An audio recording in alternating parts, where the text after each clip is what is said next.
Ala, yung ano, yung sinasabi mo kanina na yung sa may yung asawa niya, di ba? Doon lang siya nakapokus, ginagawa niya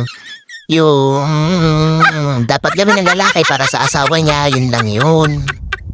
So, ganun dapat niya maging content ko. Hindi na kailangan mag-focus lang ako dun sa isa. Oo, ganun. Doon lang siya, nakapokus lang siya doon. Lahat na.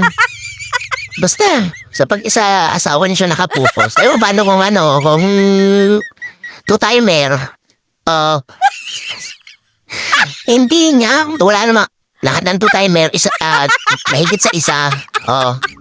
Hindi, what I mean is, di ba sinasabi mo, yun nga yung mag-vlog na nakapokus. Tapos sinasabi na nakapokus na lang yun sa isang, sabi nila, nagsasabi sila, meron din na nagsasabi na na mag-content daw ako ng dalawang focus or tatlo, kasi para maiba naman. Pwede pala. Okay. Kasi kung pupokus ka lang rin sa isa, babayo, nakakasawa yun, bibiro mo adobo araw-araw. So, anong gusto mo? Wala. Content nga yung sinasabi natin. Kung palabasin. Gawa ko ng sa gusto mo, iba-ibang babae, diba? Hindi.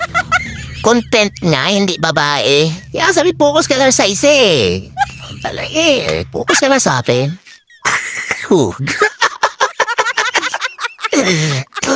Focus ka lang sa akin, yun lang yung gagawin mo. Wala nang iba. Kung ayoko, malaking kasalanan yan. Kahit hindi pa tayo pasal. Kung madala, tapos na tayo. Pakibilis-bilis at ako'y naiinip na.